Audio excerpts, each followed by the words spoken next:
Hi, I'm Lauren Pritchard and this is Designer Magazine. So hi Lauren, we're in River Island in Manchester at the moment. Quite a strange gig, I guess. I've done stranger. It's not so bad to be around like in a store with some cool clothes, some cool people. Okay. Yeah, so is it quite strange performing knowing that people are buying their outfit for Friday and Saturday night? No, it's kind of cool. We sort of give them something that they can get inspired to and shop to. I hope. Yeah, that's cool. So it's part of obviously Universal and River Island's partnership, so I guess you get some great clothes out of it. I got this jacket which was perfect. It's just keeping me warm. It's been really cold. Yeah, so how long have you been in, obviously you moved from Jackson, Tennessee, how long have you been in England for? I've been in England a little over 2 years. September 1st was my 2-year anniversary with the United Kingdom. And West London has been home for that long. Yeah, so you got used to the weather now? Yeah, I'm pretty much used to it now. It took me a little while to get used to all the rain, but once you sort of come to terms with it, that's cool. So I mean, obviously Jackson, it's a recurring theme in your titles for your EP and your forthcoming album. Gets a big influence on you. Yeah, massive influence in a lot of ways. And you know, I don't ever want anyone to think that I dislike my hometown. And I'm very thankful for it for a lot of reasons. And one of them being especially the fact that if it wasn't such a small town and I didn't want to leave so bad, I don't know that this whole journey would have started in the first place. So I wanted to find as many ways as possible to sort of pay homage to that.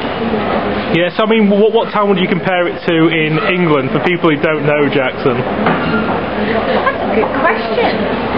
Let me think.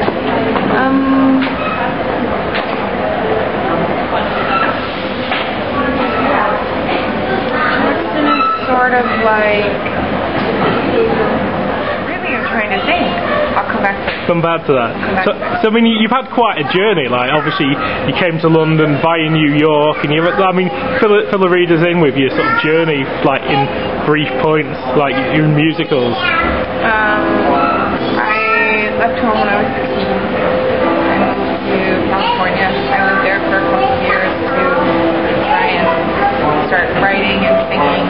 I wound up in a reggae band for a little while. I decided to get an acting agent because I had done acting and whatever growing up. And that led to me getting booked in a show in New York, a Broadway musical called Spring Awakening. And that was, I did that for 2 years. That was an amazing experience, but a very unexpected detour. And then after doing the show for 2 years, we're sort of in the middle of that going on. I signed a publishing deal with Sony ATV, and I decided that I really wanted to take the opportunity while it was there sort of in front of me to go back to focusing full-time on music. So I left the show, and through Sony ATV, my publishing company, I met the man I made my record with, Ed White, here in London. I flew over to do just a couple of days of writing with him, which turned into more days of writing, and then it turned into, do you want to come over and make a record? Yeah. And at the time it didn't have a home, but about 3/4 of the way through, it got signed to Island Records here and Universal Republic in the States. So I think that's a brief timeline. Yes, I mean, I guess it's going back to real sort of songs again, rather than sort of Lady Gaga wearing a meat dress. So, I mean, is that something you wanted to get? I haven't seen this meat dress, but I've heard a lot about the meat dress. It's very, very strange. I haven't seen it, and I don't know if I will. You don't necessarily want to see it. Doesn't sound quite right. But I mean, is that something you sort of? I mean, because obviously a few years ago, sort of Egg White working with Adele and songwriters like that. I mean, it's sort of gone away for a couple of years, and it's coming back against real songs rather than electro pop. And I think people are always working on real songs, and I think it's always out there. But I think it's just sort of the nature of music to sort of go through phases and high points and low points, and there's always going to be that contrast going on no matter what. But it is really nice to make a record that is really honest, that I wrote myself, co-produced, and it's a really good feeling. Yes, So I mean, you've already worked with obviously some great names, sort of Weller, and the drummer's obviously a guy from the Roots. I mean, those are really quite varied names, but really good names. So. I was blown away. I remember, I was thinking, I really like for him to play on the track, and they rang him up and asked him if he would do it, and it was sort of like, I couldn't believe he said yes. He's someone that I had admired for a long time. He's just one of my favorite bands. Yeah. And he's an extraordinary drummer. So it was an honor to have him be part of the record. Mumford and Sons as well. Having them produce one of the songs from the next couple of days was really awesome. Yeah, so I mean, you've got the kind of that sort of obviously wide scope between sort of obviously urban music like the Roots, and then the real sort of homegrown sort of organic sound as well. Well, part of the reason for that is because there's a lot of different influences that went into making the record. It wasn't just sort of one style or one theme or one whatever. I wrote the songs, co-wrote the songs today with different idea or feeling in mind behind each song. So it almost felt wrong to just try and limit it or corner it in one heavy direction. And we took a few sort of inspirations from a couple of different things and put them all together. And I'm very satisfied with the turnout. Yeah, I mean, there's been a lot of remixes as well.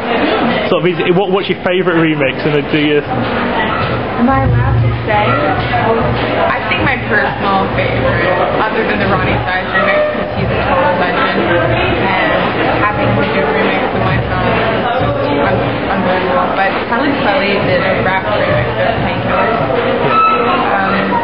with another producer who he did it with called Al Shucks, which is a guy who's famous sort of on writing and producing scene for doing Empire State of Mind, which was the big Alicia song.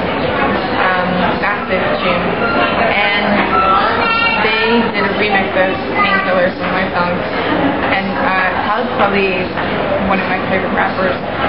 And so having him involved was also like really amazing. Someone that you've listened to and admired their music, and their music has had a big influence on you, and very inspiring. And so to have them, like it enough to want to join in and help out and be a part of the record, it means a lot to me. Yeah, so I mean, tell us about the album, Wasted in Jackson. Obviously, you mentioned Ed Mumford and Sons. So who else has worked on it as well as?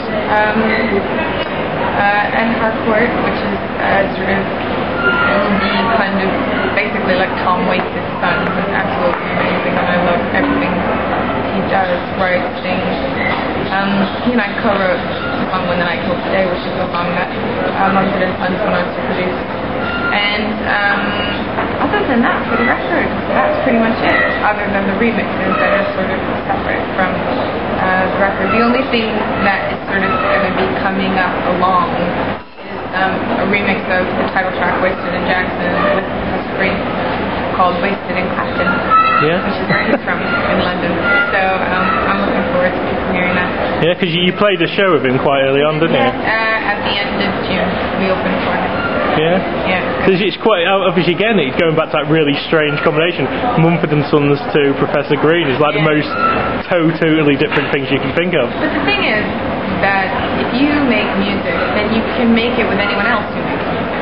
And just because people are in one specific genre doesn't mean that they don't listen to loads of other kinds of music. Now, granted, there are people who really only like one thing, that's the only thing they want to work on, and that's it, and that's fair enough. But for the most part, I don't know anyone who doesn't listen to the most random assortment of music. And just because I'm a singer or an artist doesn't mean I don't also love music. I'm obsessed with music. Even if this wasn't my job, I'd still be listening to music like a full-time job, like I have done my whole life.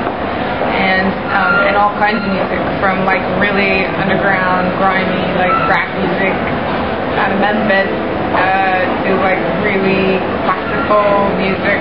I have a Roberts radio in my kitchen, and it's always tuned to classical music station. And I think the contrast in having different kind of music around is really good, which is why I think Wasted in Jackson